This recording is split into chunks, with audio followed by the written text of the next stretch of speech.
Hello, we're excited to show you our native speech capabilities. Welcome back to the English journey.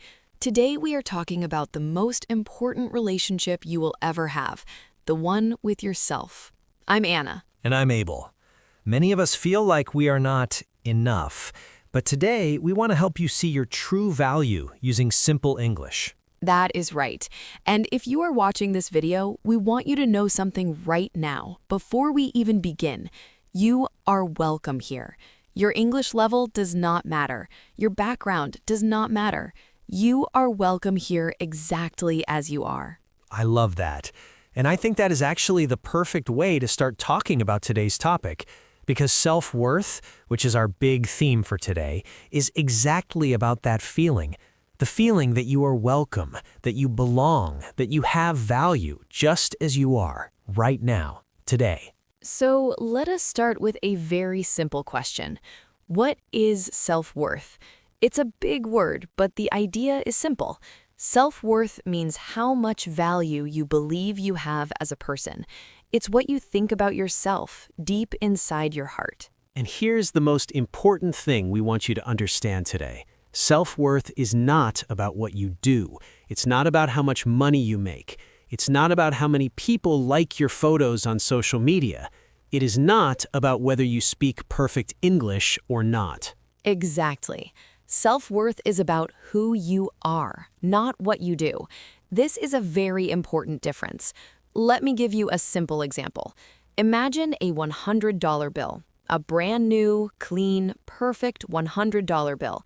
It is worth $100, yes? Of course, $100 is $100. Now, imagine someone takes that same $100 bill and they drop it on the ground. They step on it, they fold it, they crumple it, they make it dirty and old and messy. Now, what is it worth? It is still $100. Nothing changed.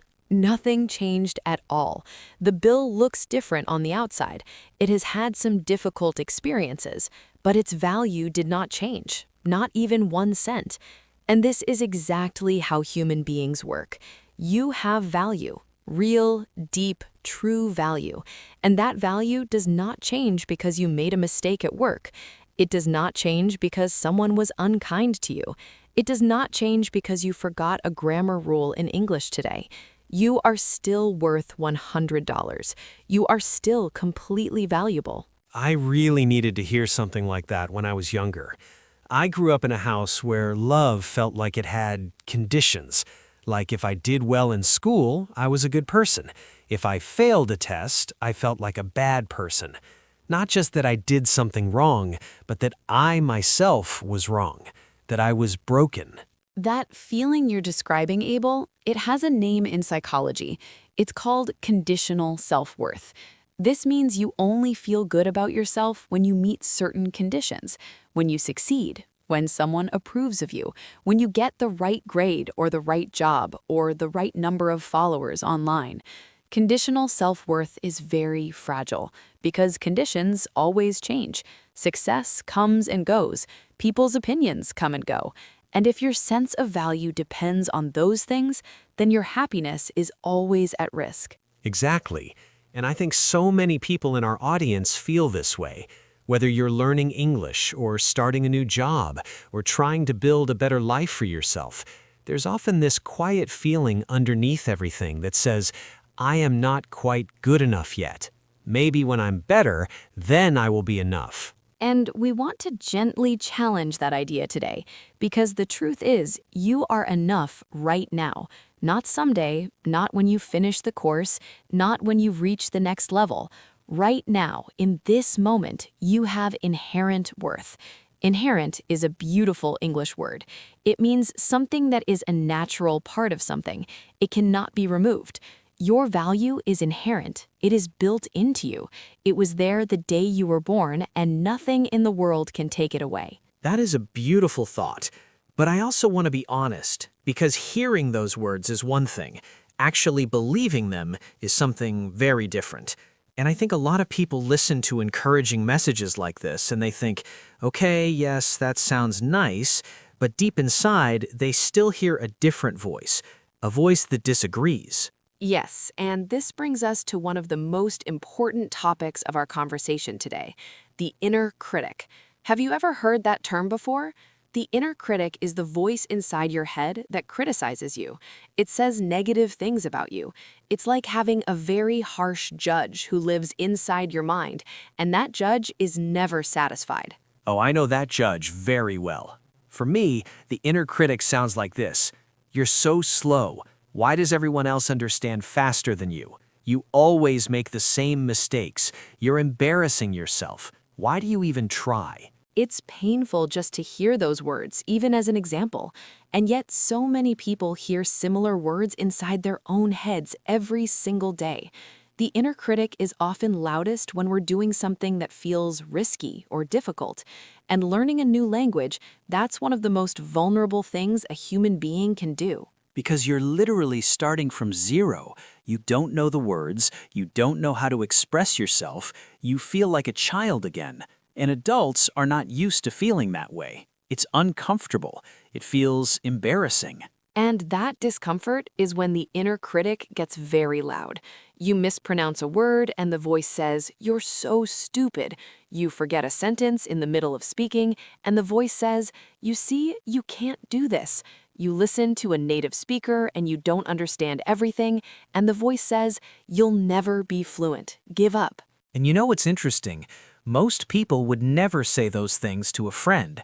If your best friend came to you and said, "I tried to speak English today and I forgot some words," you wouldn't say, "You're so stupid." You would say, "That's okay. That happens to everyone. Keep trying. You're doing great." This is such an important point. We're often much kinder to other people than we are to ourselves. And one of the most powerful tools in building self-worth is learning to speak to yourself the way you would speak to a good friend, with patience, with kindness, with understanding. There's actually a name for that too, right? Yes, it's called self-compassion. Self-compassion means treating yourself with the same warmth and understanding that you would give to someone you love when they're struggling. It doesn't mean you ignore your mistakes. It means you respond to your mistakes with kindness instead of cruelty. So instead of saying, "I'm so stupid, I can't do this," you might say, "This is hard for me right now. That's okay. I'm learning. I'll keep trying." Exactly. And this might feel very small and very simple, but the research in psychology is very clear. People who practice self-compassion actually learn faster. They recover from mistakes faster. They are more resilient. Resilient is another great word. It means you can bounce back, like a rubber ball. If you drop a rubber ball, it comes back up. A resilient person can face difficulty and come back stronger. I love that image. And I think learning English is such a perfect training ground for resilience because you will make mistakes every single day. That is not a possibility, it's a guarantee. And how you respond to those mistakes will shape your whole learning journey. Absolutely. So every time you hear that inner critic speaking, I want you to try something. Imagine the inner critic as a very small, grumpy character, maybe a little dark cloud. And then imagine you can gently move that cloud away and let in a warm, bright sun. That sun is your self-compassion. That sun says, "You're trying. That's enough. That's actually wonderful." I like that. The cloud and the sun. And I think we need to talk about something else that feeds that inner critic, something that has become incredibly powerful in our world in 2026, social media. Oh, yes. We cannot talk about self-worth in 2026 without talking about social media because the comparison trap has never been more dangerous than it is right now. Okay, so let's talk about the comparison trap. What does that mean? Comparison trap. These two words together describe what happens when you look at other people's lives, usually online, and you compare yourself to them. And then you feel worse about yourself. You feel like you're behind, like you're less, like everyone else is doing better than you. I see this every day. You open your phone and you see someone's amazing vacation photos, or someone announcing their dream job, or someone speaking perfect English with no mistakes and 2 million followers. And then you look at your own life and you think, why is my life not like that? And the really important thing to understand is this. What you're seeing on social media is not real life. It's a highlight reel. A highlight reel is the best moments, the most beautiful photos, the most exciting announcements. Nobody posts a video of themselves crying in the bathroom because they feel lost. Nobody posts a photo of themselves confused and struggling. You only see the best parts. And yet our brains compare our whole life to someone else's best moments. And of course, our whole life doesn't look as good. Nobody's whole life looks that good, not even the person who posted the photo. This is why comparison is called a trap, because it feels natural. It feels like information, like you're just looking at the world and noticing things. But actually, it's pulling you down, slowly, quietly, like quicksand. The more you compare, the more you feel like you are not enough. And for English learners, this can be particularly harmful. You watch a fluent speaker online and you think, they make it look so easy. Why is it not easy for me? What is wrong with me? And nothing is wrong with you. Language learning takes time. It takes exposure. It takes practice. Every person you see speaking English beautifully today was once a beginner. Every single one. They also forgot words. They also mispronounced things. They also felt embarrassed. But you only see where they are now. You do not see all the years of struggle that brought them there. This reminds me of a quote I love. You are comparing your chapter 1 to someone else's chapter 20, and it is just not a fair comparison. That is such a perfect way to say it. We are all at different chapters in our stories, and your chapter 1 is not inferior to someone else's chapter 20. It is just different. It is yours, and it is the beginning of something wonderful. So what can we actually do about the comparison trap? How do we break free from it? Great question. There are a few simple things that really help. The first thing is to become aware of when you are comparing. Just notice it. Say to yourself, oh, I am comparing again. Just naming it gives you a little bit of power over it. The second thing is to remember the highlight reel. Remind yourself, I am not seeing the full picture. This is just the best moment, not the whole story. And the third thing? The third thing is to redirect your attention back to your own journey. Instead of asking, why are they so much better than me? Ask yourself, how am I better than I was last month, last year, last week? Because that is the only comparison that actually helps you grow. Your only competition is yesterday's version of yourself. I really believe that. And if you practice this, something very powerful begins to happen. You start to celebrate your own progress. You start to feel gratitude for your own journey, even with all its imperfections. And gratitude is one of the most powerful feelings for building self-worth. Okay, I want to now talk about something that took me a very long time to understand in my own life, and that is the difference between external validation and internal worth. Can you explain those terms, Anna? Of course. External validation means looking for approval from the outside, from other people. You want someone else to tell you you did well, you are good enough, I approve of you. And when they do, you feel good. But when they do not, you feel terrible. Your good feelings depend entirely on what other people think and say. And I lived like this for years. I needed my teachers to praise me. I needed my friends to approve of my choices. I needed people online to like my posts. And if they did not, if my post got only 3 likes, I felt like a failure, like something was deeply wrong with me. This is very common, especially for people who grew up in environments where love and approval felt uncertain. When we do not feel secure in our own value, we go looking for it in other people. We become emotionally dependent on their reactions. And the problem is, other people's reactions are completely outside of our control. People are busy. People have their own problems. Sometimes they do not say anything, not because they think badly of you, but because they are distracted or tired. And if your sense of self-worth depends on their response, you are always at the mercy of something unpredictable. Internal worth is completely different. Internal worth means your sense of value comes from inside you. It does not require anyone else's approval. You do not need a trophy or a compliment or 1,000 likes to feel that you are enough. You already know it. You feel it from within. That sounds wonderful, but how do you build that? How do you move from needing external validation to having internal worth? It's a process. It does not happen overnight. But some of the most important steps are first, noticing when you are seeking external validation, catching yourself waiting for someone's approval before you feel okay about yourself. Second, asking yourself what you think, not what they think. What do I think about what I did? Was I kind? Was I honest? Did I try my best? Those are the real questions. And third? And third, beginning to build what we call a relationship with yourself, spending time with your own thoughts, learning what you value, what matters to you, not what matters to your parents or your culture or social media.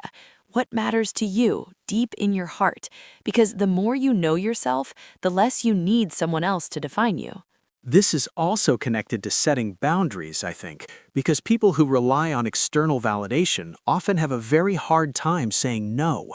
They're so afraid of disappointing people or losing approval that they say yes to everything, even things that hurt them. Absolutely. And boundaries is our next big topic. A boundary is a limit. It's a line you draw to protect your energy, your time, your peace of mind, and your emotional health. Boundaries are not selfish. Boundaries are actually a form of self-respect. I think a lot of people, especially people from cultures where respect and community are very important, feel guilty about saying no. They feel like saying no means they are a bad person, or an unhelpful person, or selfish. And I understand that feeling. Many of us were raised to believe that a good person always says yes, always helps, always gives. But here's the truth. If you always say yes to others and never say yes to yourself, you will eventually have nothing left to give. You cannot pour from an empty cup. I love that. You cannot pour from an empty cup. That is so true. And in English, there are some very simple and polite ways to say no. We should practice some of those today, because for many of our listeners, English is also a tool for protecting their peace. Yes, absolutely. Here are a few simple and natural phrases for setting boundaries. You can say, "I'm sorry, but I can't do that right now." That is very polite. You can also say, "Thank you for thinking of me, but I need to say no this time." That is warm but clear. You can say, "I don't have the energy for that today." This is very honest and real. You can also say, "That doesn't feel right for me." You don't even need to explain further. And for learners who are worried about being too direct in English, here's something important to know. In many English-speaking cultures, saying no clearly but kindly is actually considered very mature and respectable. It's not rude, it shows self-awareness. That's right. And here's a beautiful truth about boundaries. When you set a healthy boundary, the right people in your life will respect it. And the people who get very angry when you say no, those people were probably benefiting from you not having boundaries. That anger is actually information. Wow, that's a powerful observation. The people who respect your no are the people who truly respect you. Exactly. And every time you successfully set a boundary, even a small one, you send a message to yourself. You say, "My needs matter. My peace matters. I matter." And that's building self-worth in a very real and practical way. Okay, I want to now talk about something that took me a very long time to understand in my own life, and that is the difference between external validation and internal worth. Can you explain those terms, Anna? Of course, external validation means looking for approval from the outside, from other people. You want someone else to tell you you did well, you are good enough, I approve of you. And when they do, you feel good. But when they do not, you feel terrible. Your good feelings depend entirely on what other people think and say. And I lived like this for years. I needed my teachers to praise me. I needed my friends to approve of my choices. I needed people online to like my posts. And if they did not, if my post got only 3 likes, I felt like a failure, like something was deeply wrong with me. This is very common, especially for people who grew up in environments where love and approval felt uncertain. When we do not feel secure in our own value, we go looking for it in other people. We become emotionally dependent on their reactions. And the problem is, other people's reactions are completely outside of our control. People are busy. People have their own problems. Sometimes they do not say anything, not because they think badly of you, but because they are distracted or tired, and if your sense of self-worth depends on their response, you are always at the mercy of something unpredictable. Internal worth is completely different. Internal worth means your sense of value comes from inside you. It does not require anyone else's approval. You do not need a trophy or a compliment or 1,000 likes to feel that you are enough. You already know it. You feel it from within. That sounds wonderful, but how do you build that? How do you move from needing external validation to having internal worth?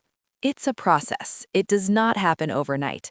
But some of the most important steps are, first, noticing when you are seeking external validation, catching yourself waiting for someone's approval before you feel okay about yourself. Second, asking yourself what you think, not what they think. What do I think about what I did? Was I kind? Was I honest? Did I try my best? Those are the real questions. And third, And third, beginning to build what we call a relationship with yourself, spending time with your own thoughts, learning what you value, what matters to you, not what matters to your parents or your culture or social media, what matters to you deep in your heart, because the more you know yourself, the less you need someone else to define you. This is also connected to setting boundaries, I think, because people who rely on external validation often have a very hard time saying no. They're so afraid of disappointing people or losing approval that they say yes to everything, even things that hurt them. Absolutely. And boundaries is our next big topic. A boundary is a limit. It's a line you draw to protect your energy, your time, your peace of mind, and your emotional health. Boundaries are not selfish. Boundaries are actually a form of self-respect. I think a lot of people, especially people from cultures where respect and community are very important, feel guilty about saying no. They feel like saying no means they are a bad person, or an unhelpful person, or selfish. And I understand that feeling. Many of us were raised to believe that a good person always says yes, always helps, always gives. But here's the truth. If you always say yes to others and never say yes to yourself, you will eventually have nothing left to give. You cannot pour from an empty cup. I love that. You cannot pour from an empty cup. That is so true. And in English, there are some very simple and polite ways to say no. We should practice some of those today, because for many of our listeners, English is also a tool for protecting their peace. Yes, absolutely. Here are some simple and natural English phrases for setting boundaries. You can say, "I'm sorry, but I can't do that right now." That is very polite. You can also say, "Thank you for thinking of me, but I need to say no this time." That is warm but clear. You can say, "I don't have the energy for that today." This is very honest and real. You can also say, "That does not feel right for me." You do not even need to explain further. And for learners who are worried about being too direct in English, here is something important to know. In many English-speaking cultures, saying no clearly but kindly is actually considered very mature and respectable. It is not rude. It shows self-awareness. That is right. And here's a beautiful truth about boundaries. When you set a healthy boundary, the right people in your life will respect it. And the people who get very angry when you say no, those people were probably benefiting from you not having boundaries. That anger is actually information. Wow, that is a powerful observation. The people who respect your no are the people who truly respect you. Exactly. And every time you successfully set a boundary, even a small one, you send a message to yourself. You say, "My needs matter. My peace matters. I matter." And that is building self-worth in a very real and practical way. I want to take a moment here and talk to our listeners directly. If you are watching this and you have spent years saying yes when you wanted to say no, if you have spent years shrinking yourself to make other people comfortable, if you have spent years waiting for someone to tell you that you are good enough, I want you to hear this. You are good enough. You always were. And it is never too late to begin treating yourself that way. That is beautifully said, Abel. And I think we should now talk about something that can actually help us begin to change the way we talk to ourselves. Something that is very simple and very powerful. Affirmations. Affirmations. I have heard this word a lot, but I want to make sure our listeners understand what it means. Can you explain it simply? Of course, an affirmation is a positive sentence that you say to yourself, often and with intention, to help your brain begin to believe something new. Our brains are incredibly adaptable. Scientists use the word neuroplasticity to describe this. Neuro means brain, and plasticity means the ability to change shape. So neuroplasticity means the brain can change and grow and form new patterns throughout our whole lives. And affirmations help create those new patterns. Exactly. When you repeat positive sentences about yourself, especially in a calm, steady, believing way, you are literally creating new neural pathways, new roads in your brain, new ways of thinking about yourself. It takes time and it takes repetition, but it absolutely works. I remember the first time someone told me to try affirmations. I felt a little embarrassed. I thought, this is silly. Talking to myself in the mirror, telling myself nice things, that feels strange. Many people feel that way at first, but there's a simple reason why it works. Right now, your inner critic says negative things to you many times a day, hundreds of times, maybe thousands, and your brain hears those messages and begins to believe them. Affirmations simply do the opposite. They replace the negative messages with positive ones, said just as many times until your brain begins to believe those instead. So we are just deciding which voice to practice, and the more we practice a voice, the stronger it gets. Perfectly said. So let me share some beautiful, simple affirmations that our listeners can use. These are all A2 to B1 level English, which means they are simple to understand but very powerful to feel. Let us go through them together. Okay, the first one is, I am enough. 2 words, small sentence, enormous power. Say it slowly. I am enough. I am enough. I really love that one because it's the opposite of everything the inner critic says. The second one, I am learning, and that is enough. This is especially important for English learners. You do not have to be perfect. You only have to be learning. And you are, every single day. The third one, I deserve kindness, starting from myself.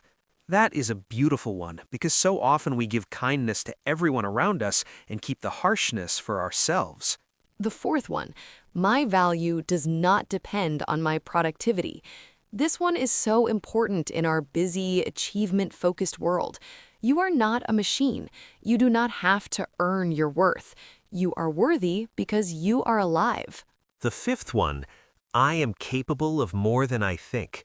I love this one for English learners specifically because so many people underestimate themselves. They think, I'm not smart enough to learn a language. But they're wrong. You are more capable than you know. And the sixth one, which is maybe my personal favorite, I am proud of how far I have come. Because everyone listening to this right now has come so far, from wherever they started, from that very first English word they ever tried to say. Look how far you have come. That deserves recognition. I think listeners should pick one of those affirmations and write it somewhere they will see it every day. On their phone screen, on a piece of paper near their bed, even written in lipstick on a mirror. Say it every morning. Say it every night. Give it 30 days and notice what changes. And don't worry if it feels strange at first, or if you don't fully believe it yet. That's completely normal. You are practicing, and practice always comes before belief. You don't wait to believe before you start. You start, and belief grows from there. This connects perfectly to something I want to talk about next, self-worth and English learning, because I think these two things are deeply connected. They absolutely are. Learning a new language requires enormous vulnerability. Vulnerability means you are open to being seen in an incomplete or imperfect state, and that's scary. Most adults deeply fear embarrassment. They fear being judged. They fear looking stupid. And when you are learning English, you will look stupid sometimes. I'm being honest. You will say something wrong. You will use the wrong word. You will think you said one thing and you actually said something completely different, and someone might laugh or look confused. And that moment feels terrible. It does. And in that moment, the inner critic attacks, and your self-worth takes a hit. But here's what we want you to practice. In that moment of mistake, instead of collapsing into shame, try to say something to yourself like this. This mistake is evidence that I am trying, and trying is brave. I am brave.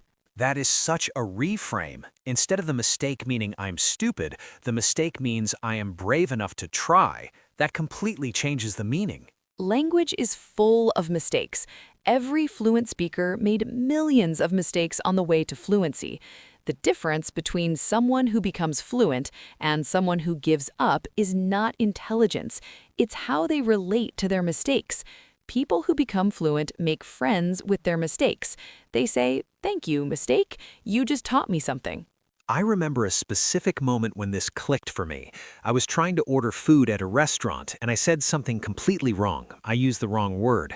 The waiter looked confused. Other people at nearby tables glanced over, and I felt my face go completely red. What did you do?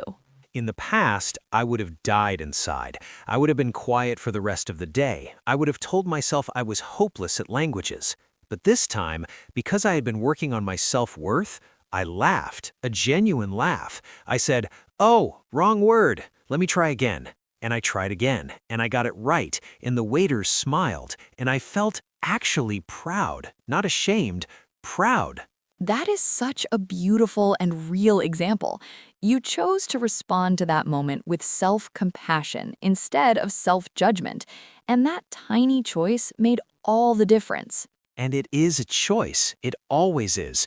The mistake is not a choice, but how you respond to it, that's completely yours. And this brings us to one of my favorite parts of our conversation today, small wins, the power of celebrating tiny progress. I love this topic because I think our culture is very focused on big achievements, big goals, life-changing moments. But the reality of growth, whether in self-worth or in English or in anything else, is that it happens in tiny, quiet, almost invisible steps. Research in positive psychology confirms this. The brain releases dopamine, which is a feel-good chemical, when it registers a win, even a very small win. So the habit of noticing and celebrating small wins actually trains your brain to feel more motivated, more confident, and more positive about yourself. So a small win might be, today I listened to this podcast in English for 20 minutes and I understood most of it. That's a win. Celebrate it. Or, today I tried to say one new English word, even if I was nervous. That's a win. Celebrate it. Or, today I chose not to compare myself to someone else on social media. I put my phone down and I focused on my own journey. That's a huge win. Or, today I said no to something that was draining my energy. I set a small boundary. I protected my peace. Celebrate that. Or even this, today I was kind to myself when I made a mistake. Instead of calling myself stupid, I said, it's okay, I'm learning. That is perhaps the biggest win of all. And how do you celebrate? You don't need a party. You don't need anything big. You can simply pause for one moment and say to yourself, out loud or in your heart, I did that. I'm proud of myself. And mean it. Let yourself feel it, even for 10 seconds. Those 10 seconds of genuine self-appreciation are worth more than hours of empty praise from someone else. Exactly, because you're building a relationship with yourself. And like any good relationship, it's built through consistent, small, genuine moments of care and appreciation, not grand gestures, just daily, loving attention. I want to also say something to our listeners who might be thinking, but I don't have anything to celebrate. My English is still so bad. I haven't done anything worth celebrating. I hear that thought, and I want to gently challenge it. You pressed play on this video today. You chose to spend time learning. That's a win. You have been sitting here, listening to English, processing ideas, building understanding. That's a win. You are still here at this point in the conversation. That's a win. Please don't dismiss those things as too small. They are the foundation of everything great you will build. Every expert was once a beginner who decided to show up one more time, and you showed up today. That matters. I want to revisit something we mentioned earlier because it deserves its own moment, the idea of acceptance. We talk about self-worth and self-love, but there's an important step before love, and that step is acceptance. What do you mean by that? Acceptance means seeing yourself clearly and honestly, including your imperfections, including your weaknesses, including the things you want to change, and saying, "This is me right now. I accept this. I'm not running from it. I'm not pretending it's perfect, but I'm not condemning it either. I accept this as where I am today." That is different from giving up or saying things do not matter. Very different. Acceptance is not apathy. Apathy means not caring. Acceptance actually comes before growth, because when you accept where you are, you can start moving forward clearly. But when you reject where you are, when you say, "I cannot stand that I am at this level," all your energy goes into shame and resistance, and there is no energy left for actual progress. So acceptance is the foundation. You accept where you are today, and from that solid, peaceful place, you can grow. Yes, and in English, there's a phrase, "meet yourself where you are." It means come to yourself without judgment. See where you really are, not where you wish you were, and start from there. That is one of the most compassionate things you can ever do for yourself. Meet yourself where you are. I think I need that phrase tattooed somewhere. And meeting yourself where you are applies so perfectly to language learning. Maybe you're a beginner. Maybe you have been studying for years and you still feel stuck. Maybe you understand more than you can speak. Maybe you can read well, but listening is hard. Wherever you are, that is your starting point. And it is a valid, real, valuable starting point. There's no shame in any starting point. The only shame would be in not starting at all. And you started, so let us honor that. Anna, I want to ask you something. We have talked about inner critics and comparison and boundaries and affirmations and small wins. Is there one thing, one single practice that you would recommend to someone who is truly struggling with low self-worth, if they could only do one thing? That is a wonderful question, and I have thought about this deeply. If I could give only one thing, it would be this. Start a daily gratitude practice for yourself, not for your life, for yourself. Every night before you sleep, write down or say aloud 3 things about yourself that you appreciate. Not achievements, things about who you are. Can you give an example? Yes, instead of "I am grateful I finished my work," you say, "I am grateful that I am a patient person," or "I appreciate that I kept trying even when it was hard today," or "I noticed that I was kind to someone today, and I value that about myself." You're noticing and appreciating your character, your heart, your effort, not just your output. And why does this specifically help with self-worth? Because self-worth is ultimately about your relationship with your own character. And like any relationship, it grows when you pay loving attention to it. When you start noticing what you appreciate about yourself every single day, you're literally reprogramming your brain to see your own value. And over time, that internal voice shifts. The inner critic gets quieter. The voice of self-worth gets louder. And you don't have to do it in perfect English. You can write those 3 things in your own language if you need to, and then translate them into English as your skill grows. The practice is what matters. Absolutely. And do not skip a day because you think you have nothing good to say about yourself. Those are the most important days to do it. Even if all you can say is, "I am grateful I kept breathing today." On a really hard day, that's enough. You are still here. That is something worth celebrating. I want to now do something a little different. I want to talk directly to someone very specific. I'm thinking of someone who is maybe sitting somewhere quiet right now. Maybe they are tired. Maybe they have been working very hard and not feeling like it's enough. Maybe they feel like everyone around them is doing better. Maybe they have tried to learn English before and given up, and they're trying again and they're scared it won't work this time. I'm thinking of that person too. To that person, I want to say something from my own experience. I know what it is to feel like you're always behind, like no matter how hard you try, you're always almost good enough, but not quite. Like there's some invisible bar that keeps moving up just before you reach it.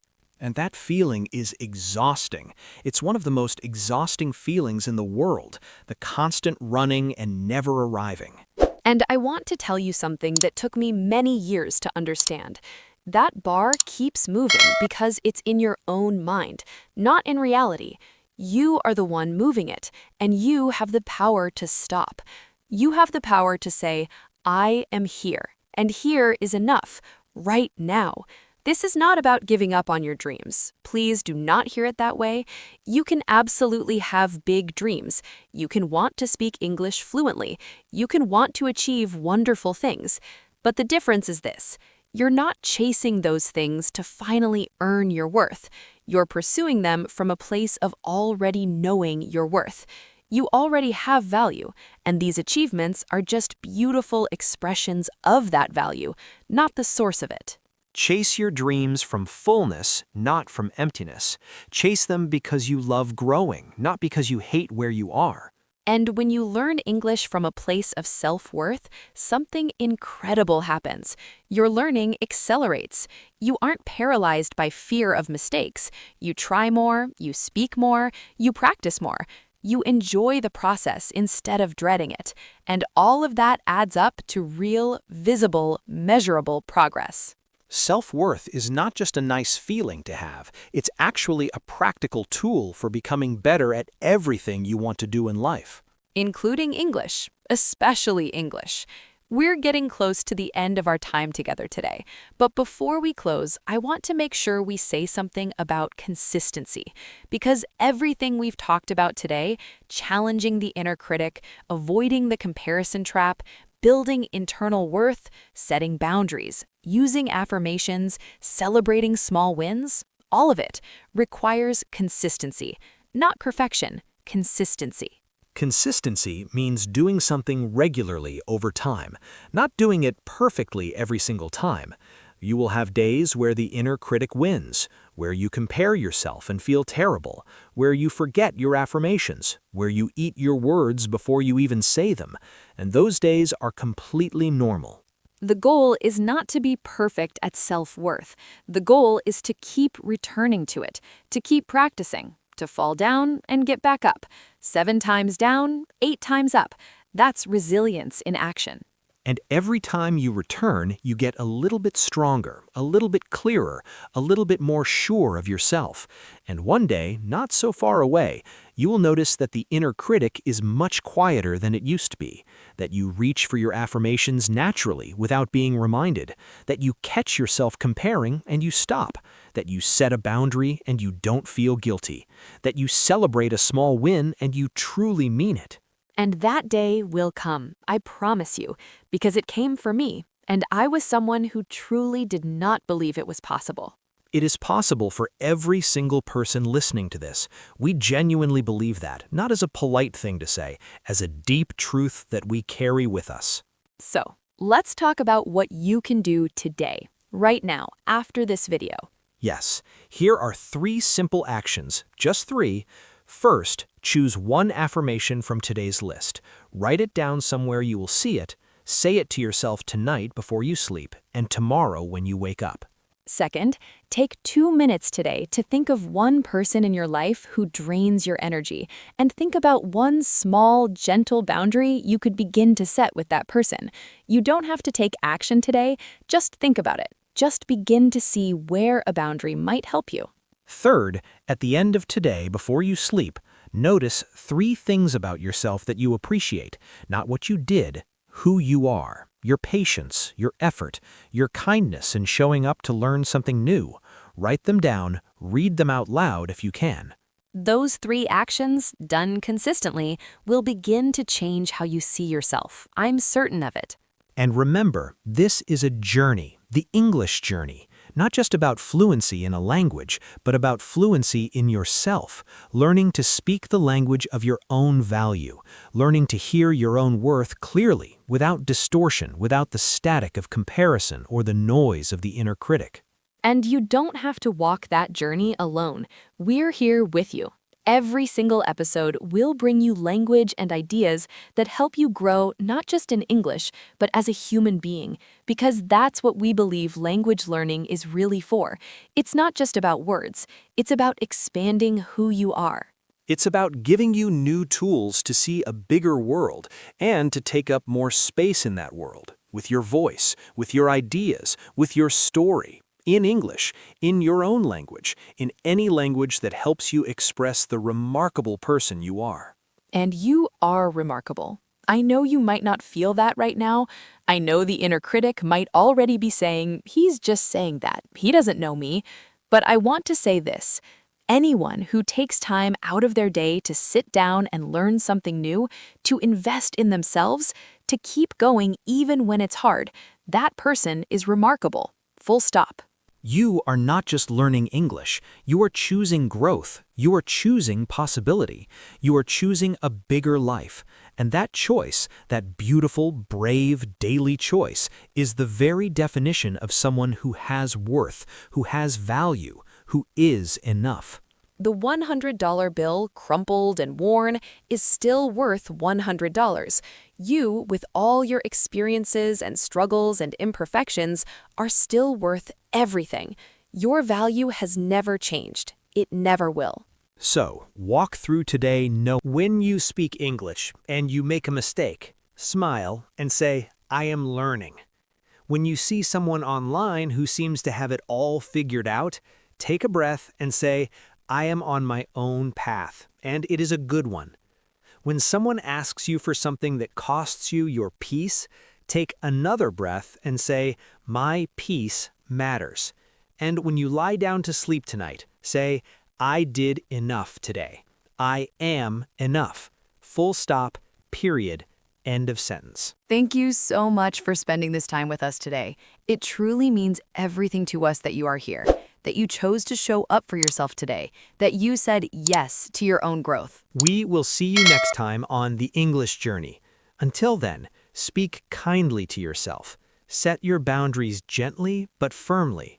Celebrate your small wins loudly and joyfully, and never ever forget your value. Take care of yourself, and remember, you are not too much, you are not too little. You are exactly right. Goodbye for now. Goodbye. We are so proud of you.